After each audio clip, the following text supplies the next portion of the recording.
You know MMA better than most. You got caught at a time you were exposed. You knew you needed to get back on track to get another chance at the belt. I've come a long way to establish myself in this sport, and it's not over. I don't know if he trains to do this stuff, or is he making it when he gets... Devastating drop kick. Is a devastator and an innovator. I am so impressed with Urijah Faber's speed. He's explosive. Hopefully I get a shot again and get that belt back. We all knew he was coming back and he was going to mean business. The first fight we saw with Urijah Faber, you just fact that, Mike Brown is a very powerful human being. This fight for me is a fight that I really want, and it's someone that I really want to beat up. Urijah Faber might have taken him a little lightly, pulling off a very a less than orthodox move. A lot of people say, oh, it's because he was trying a flashy elbow. It didn't matter what he tried. At that point, he had already turned his back a little bit to me, so he had to square up somehow. Never cautious, My style is letting it all hang out. It's not necessarily a choice. It's just kind of what happens to me in there, Urijah was almost doing that, and he had gotten away with it in fights in the past where it looks like he's fading off from you, and he'll fire that straight Anderson Silva type elbow at you. I'm not a big planner, and I'm not thinking a lot in the cage. I'm going off instinct. He doesn't have to worry about always being in the perfect position because he knows he can be in the worst position possible for 25 minutes and keep it going. Bring it on. The people that say that I got lucky, it's because they never saw me fight before. I guess you could say I'm not as Hollywood as Urijah, but I can fight.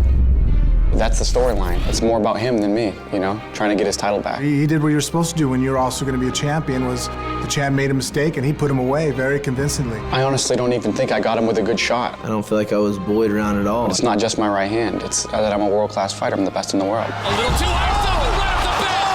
Brown rocks Leonard Garcia. Wow, he just got caught. Look at the brutality of Mike Brown. Don't believe what I just saw. Urijah Faber dropped to the canvas in the first round. Because I don't think a lot of people still give Mike Brown the credit that he's due. Remember, you're not a champion until you defend it once. You're not a champion until you defend it once.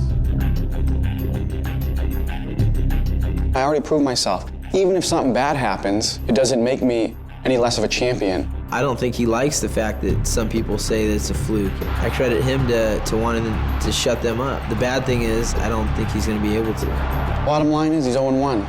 I smashed him up. What a powerful shot! You stand in front of him, I don't think there's a lot of guys in that weight class that can weather that storm. I just beat Curran, Leonard, and Urijah Faber. I mean, what else do I got to do? Mike Brown, even though he already has a win over Urijah, he's still trying to set up some legitimacy in the eyes of the casual fan. This is a huge fight, and the fans are lucky that they get to watch this free on a Sunday night. Urijah being the title holder for so many consecutive wins, I think that this just rekindled his fire. This is a great story. It's going to be a great point in my career. When I walk away with that belt for the second time. Once they shut the gate, I'd like to knock his head into the third row. The paper's going to read in Sacramento, the hometown hero, Urijah Faber, the California kid, regains his title. June 7th, same thing. I'm going to go to Sacramento, California, put my glove on his chin, take my belt, go home, back to Florida. Thanks.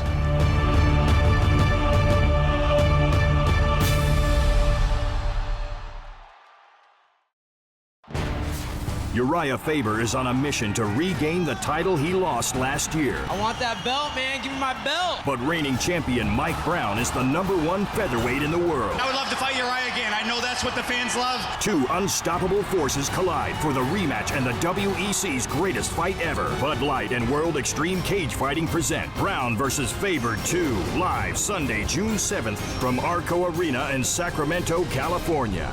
Only on Versus.